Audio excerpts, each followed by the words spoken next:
안녕하세요. 붉은 주식입니다. 오늘은 주식 차트에서 정말 많이 사용되는 일목균형표를 최대한 쉽게 조금 알아보도록 하겠습니다. 이 일목균형표는 가지고 있는 정보가 상당히 많아서 모든 정보를 한 번에 다 다루기는 어렵고, 오늘은 주요 내용 위주로 조금 살펴보고 일목균형표로 상승을 초입비에서 잡아낼 수 있는 방법에 대해서 좀 설명을 드리겠습니다. 일목균형표라고 하면 제가 흔히 이제 구름대 차트라고도 얘기를 많이 하는데, 한번 형태부터 살펴보겠습니다. 지표 추가로 일목균형표라고 치면 이렇게 보시는 구름대 차트가 생성이 되게 됩니다. 이 일목균형표 말 그대로 한눈에 균형을 본다 라는 뜻을 가진 보조지표인데요. 이 보조지표는 크게 5가지 정보를 그래프 형태로 표현하고 있습니다. 전환선, 기준선, 후행스팬, 선행스팬 1, 선행스팬 2, 이렇게 5가지의 라인 정보를 가지고 있는데요. 하나하나 설명을 드려볼게요. 먼저 전환선 9입니다. 전환선 9는 9일간의 최고가 최저가를 평균을 낸 단기선입니다. 그래서 지금 일목균형표에서 가장 짧은 정보를 가지고 있는, 짧은 기간의 평균 정보를 가지고 있는 거고요. 기준선은 26일간의 최고가의 최저가를 낸 중기선입니다. 그래서 이 전환선과 기준선을 어떻게 활용하느냐에 따라서 주가의 단기적, 중기적 방향을 볼 수 있는 겁니다. 선행스팬은 전환선과 기준선을 평균을 내서 26일 앞으로 이동시킨 거거든요. 말 그대로 선행입니다. 이 옛날의 기준선을 기준으로 앞으로 선행을 낸 거고, 선행스팬 2는 52일간의 최고가와 최저가를 평균을 내서 26일 앞으로 이동시키는 겁니다.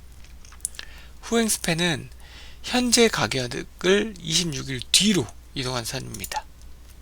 선들이 되게 많아서 복잡하죠. 실제로 하나하나 살펴보면 이 선들이 어떤 데이터를 갖고 있는지 알 수 있는데, 일단 오늘은 주요한 선들만 간단하게 말씀드리고, 이 일목균형표를 읽는 방법에 대해서 좀 설명을 드릴게요. 제가 여러가지 보조지표를 꾹 설명을 드릴 건데, 이 일목균형표는 특이한 점이, 다른 보조지표들이 일반적으로 현재까지의 가격을 쭉 과거 정보부터 현재까지의 정보를 나타낸 후행지표에 가깝다면, 이 일목균형표는 거의 유일하게 선행 정보를, 미래를 예측하는 정보를 포함한 되게 특이한 보조지표 중에 하나입니다. 그래서 기술적 분석을 할 때, 차트 분석을 할 때 사용하는 다양한 지표 중에서 활용을 정말 잘하면 거의 탑5 안에 드는 정도로 좋은 지표라고 저는 생각을 하고 있습니다. 자, 간단하게 이제 일목균형표 보는 방법 말씀드릴게요. 산들이 많고 복잡해서 제가 일단은 이동평균선은 지워놓고 보고 있는데, 첫째 봐야 되는 건 이 선행스팬 2개입니다. 선행스팬 1과 선행스팬 2의 구름의 두께를 보는 겁니다. 이 구름의 두께는 지지와 저항을 가지고 있는 건데요. 두께가 두꺼울수록 지지와 저항이 강하다는 겁니다. 지금 이거를 설명을 해드리면, 하나 에어로스페이스 주가가 지금 앞으로 만일 떨어진다고 치면 실제로 이 구름대 저항을 맞고 다시 상승할 확률이 높다는 거죠. 근데 반대로 하락에서 구름대가 높은 종목을 찾는다고 치면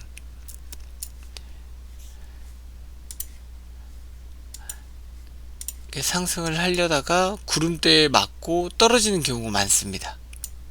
실제로 이 구름대가 두꺼우면 여기를 뚫고 지나가려는 트라이를 많이 하다가 거래량이 부족하다거나 뭔가 이슈가 없거나, 그래서 다양한 이슈들로 인해서 맞고 떨어지는 경우가 굉장히 많습니다. 그래서 첫째, 구름대를 받는다. 구름대의 두께를 보는 게 지금 이 일목균형표에서 첫 번째 중요하고요.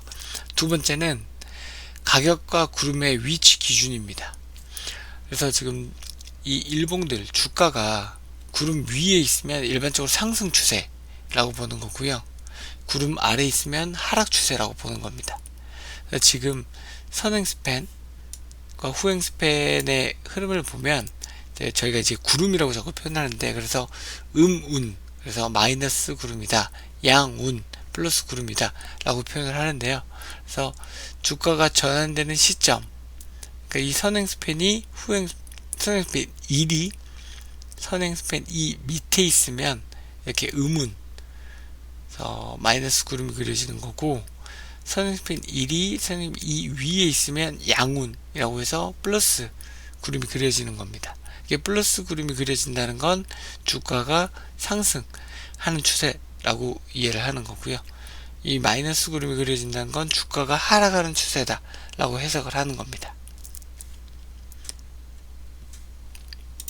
그리고 저희가 궁금한 건 사실 이제 또 나오는 거죠. 그러면 언제 우리가 이 일목균형표를 활용을 해서 매도 신호를 활용할 수 있느냐 라고 찾아보는 겁니다.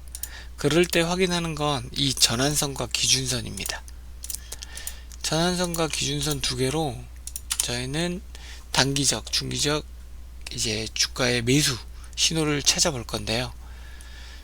이 보면 전환선, 기준선 색이 조금 잘 안 보이니까 진하게 좀 바꿔볼게요.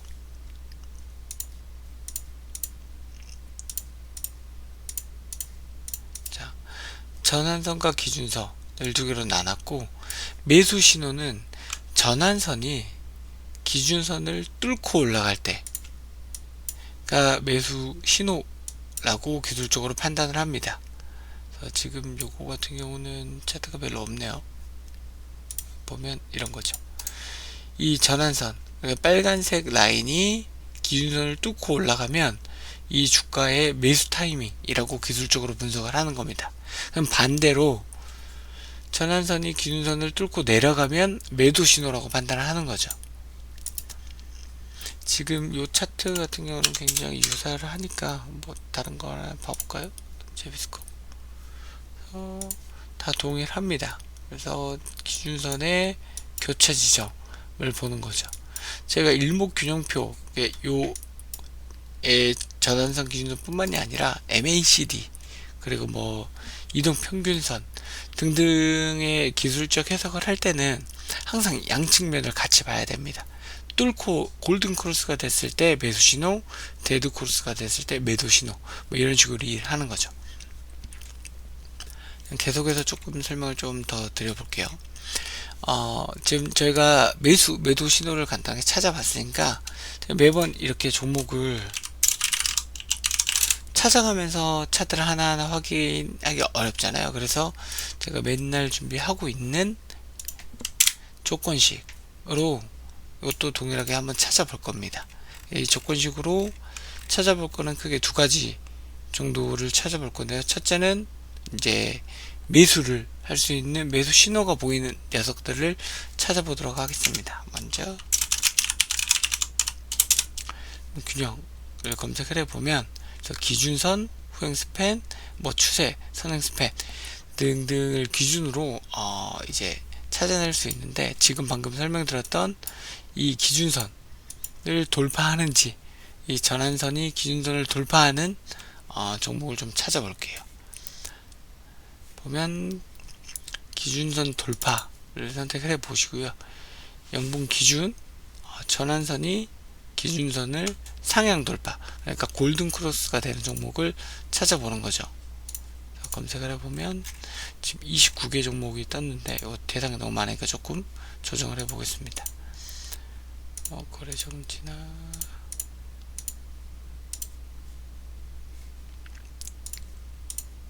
하면 17개 종목 정도 나왔는데, 지금 기준으로 이제 3위각기, 삼보산업 이런 종목들이 전환을 뚫고 올라오는 종목으로 보이는 겁니다. 다른 균형까지 같이 켜서 흐름을 살펴볼게요. 지금 찾은 종목들을 보면 지금 요 한솔홈데코 같은 경우가 전환선이 기준선을 뚫고 상승 추세에 들어간 걸로 보이고요. 지금 이 구름 매물대를 뚫고 올라간다면 조금 더 상승을 노려볼 수 있는 것으로 분석을 하는 거죠. 그래서 이런 종목들이 관심이 있다면 관심 종목에 조금씩 추가를 해놓고 내일 흐름을 보는 겁니다. 그러니까 지금 이제 내일 4월 5일 아닙니다. 4월 7일 장이 새로 올랐을 텐데 오늘이 4월 6일이니까 4월 7일 월요일 장이 섰을 때 실제로 주가 흐름이 어떻게 되는지를 확인을 해 보는 거죠. 그러면 일목균형표에서 전환선 기준선이 골든크로스 하는 종목의 다음날 상승 확률이 높구나 혹은 뭐 낮구나를 매번 판단을 해 보는 겁니다. 자, 아까 설명드렸듯이 이제 반대 케이스도 봐야죠. 아까는 전환선이 이제 기준선을 상승 돌파했고 반대로 하락으로 돌파하는 애들도 찾아보는 겁니다. DB 하이텍 지금 이렇게 데드코스가 났죠. 그래서 주가도 떨어지고 있는 상태이고 이런 종목들도 이 스팬의 구름대에서 이 종목의 흐름이 구름대를 지키고 반등을 하느냐 혹은 거래량이 실리면서 밑으로 떨어지느냐 이거를 지켜보면서 내가 종목을 판단을 할 때 이 일목균형표의 데이터를 어떤 식으로 활용할 수 있겠구나 라고 계속 이제 학습을 해 보는 거죠.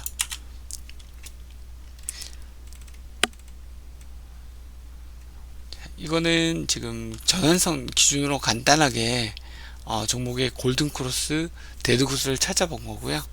지금 이제 다른 거 이거는 당장에 너무 단기적인 거고 상승 신호를 한번 또 찾아볼게요.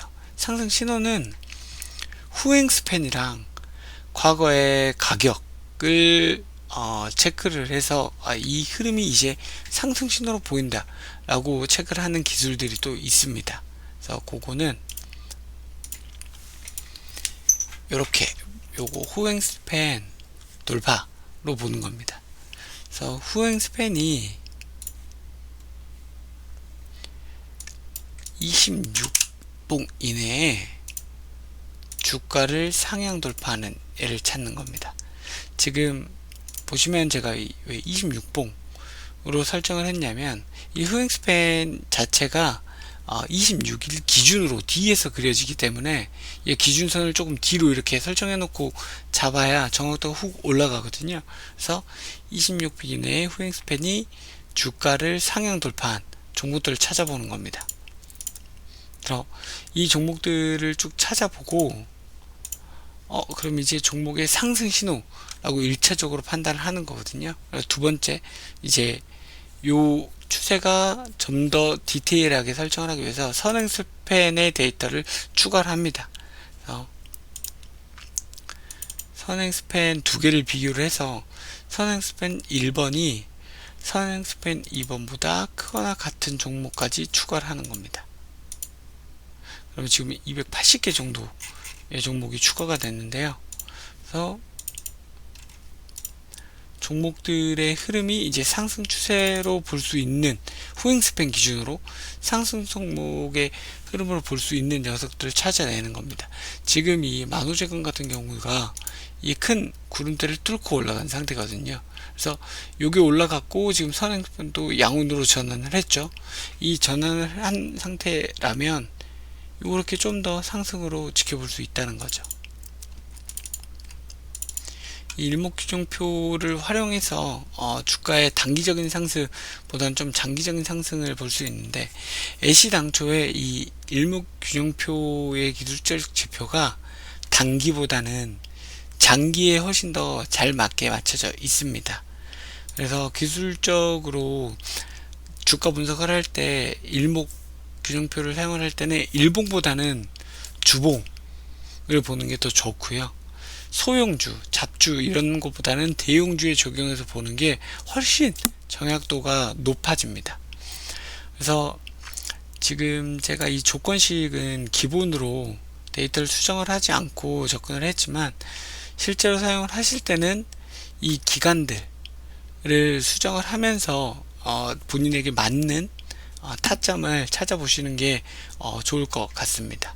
일목요정표는 설명드릴 내용이 많아서 다음 시간에는 좀 더 재밌게 쓸 수 있는 방법을 좀 알려드릴게요. 이게 쓸 수 있는 방향들이 되게 많거든요. 요거랑 다른 보조지표들이랑 같이 섞어서 쓰는 경우들도 많아서 그거까지 같이 준비해서 다음 영상으로 찾아뵙도록 하겠습니다. 영상 보시면서 제 다른 동영상도 같이 봐주시면 좋고, 구독과 좋아요 눌러주셔서 같이 성장하는 유튜버가 됐으면 좋겠습니다. 감사합니다.